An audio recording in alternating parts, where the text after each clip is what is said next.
Hello, friends. This is Dave Hurwitz, executive editor at ClassicsToday.com, and the moment has arrived. The moment you've all been asking me about. Oh, it's so exciting. Here it is, the Manfred Honeck Beethoven Pastoral Symphony with the Pittsburgh Symphony, coupled with Steven Stucky's Silent Spring.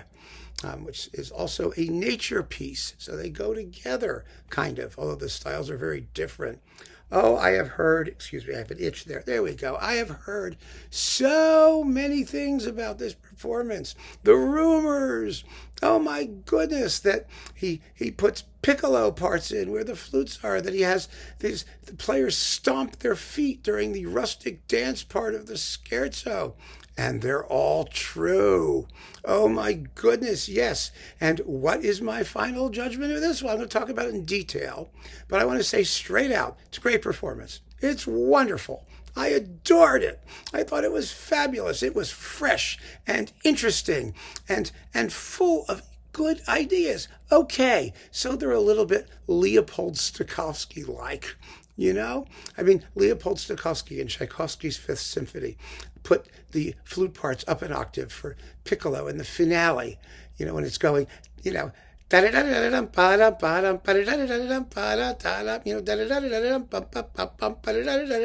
business he gives to the piccolos. Why? Because you can't hear the part otherwise. Most performances, it just gets drowned out and everyone leaves it. And that was Honeck's purpose in adding the piccolo in a few other spots, to allow the bird calls to come out more clearly.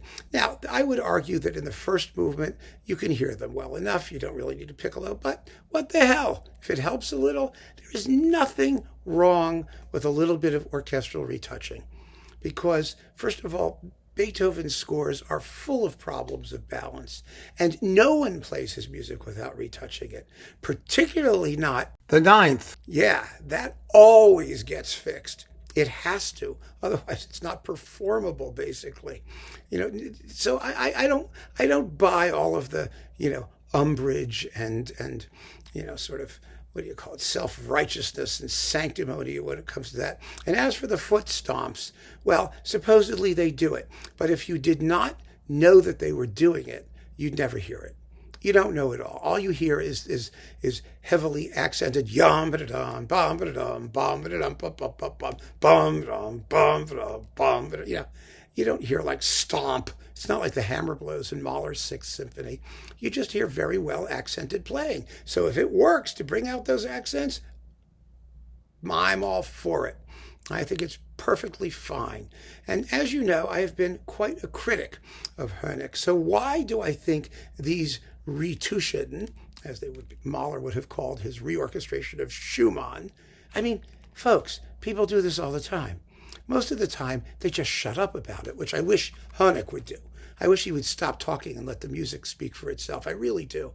I know that people love to have the conductor explain himself and talk about his notes, but I hate that stuff because I think it feeds into the audience's basic insecurity that A, they don't know enough to understand what's happening just by listening, which is bullshit. And second of all, it simply makes the conductor, it's an ego trip for the conductor. And I think that's really unpleasant. I don't like it, and I don't respect it, and I don't think it's necessary. When the conductor's ideas make sense, then they're fine. And that's what I mean. You know, remember Michael Gielan in the end of Bruckner Fifth? He takes the trumpets up an octave in a couple spots.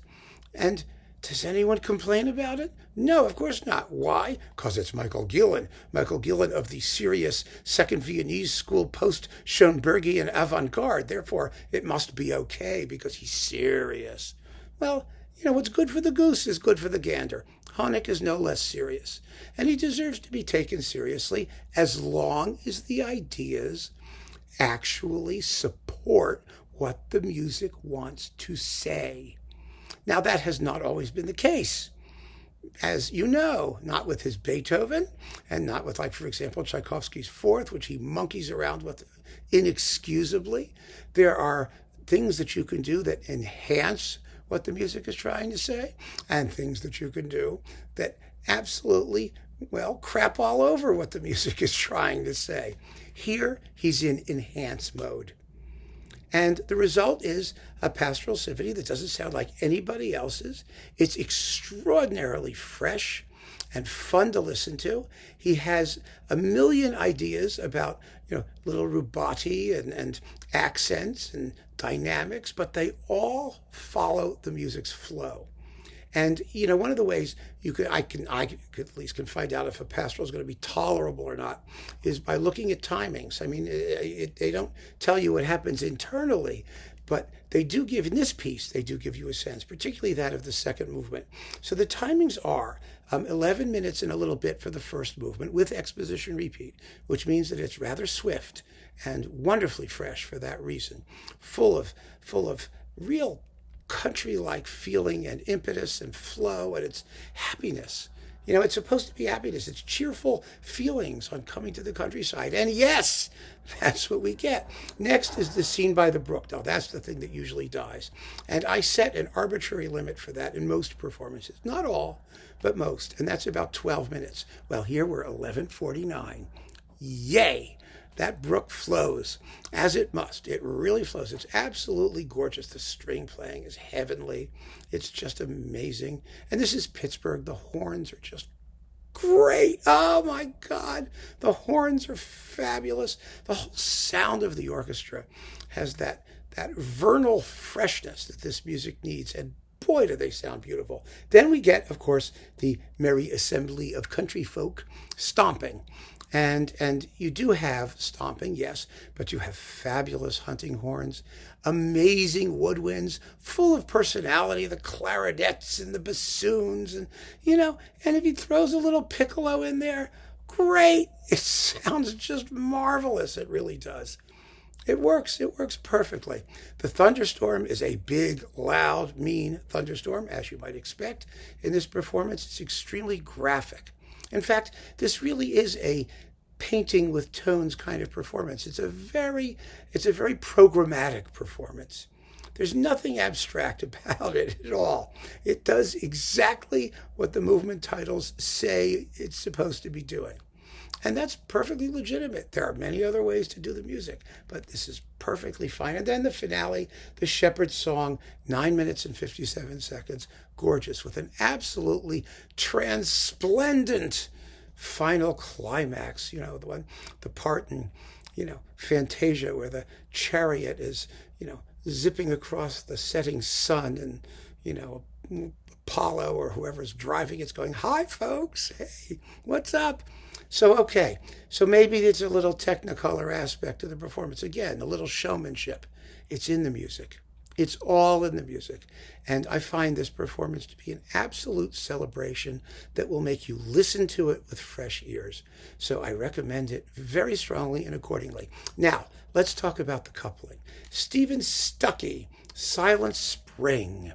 This is a tone poem based on Rachel Carson's ecological novel about the harm of pesticides on the environment. Now, obviously you don't hear pesticides, but it is a fairly dark piece, a somewhat gnarly piece, but it's a nature piece. It is in 4 continuous movements, which are marked: the sea around us, the last woods, rivers of death,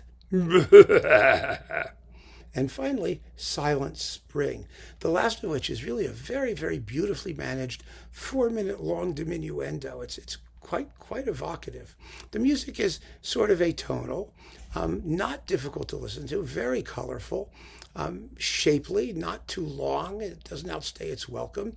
The Rivers of Death is it Rivers? Yes, Rivers of Death is a nasty danse macabre kind of scherzo. I mean, it's evocative and interesting.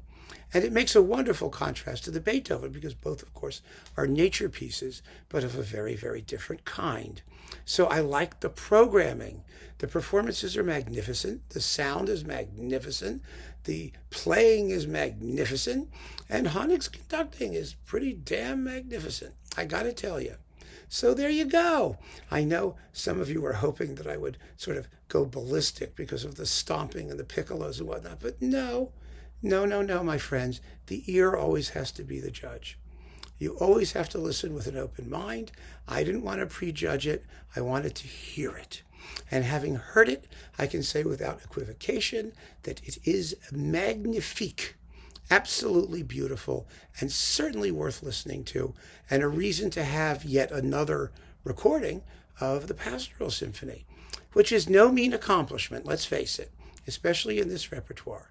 So keep on listening, friends. Thank you so much for joining me. Take care.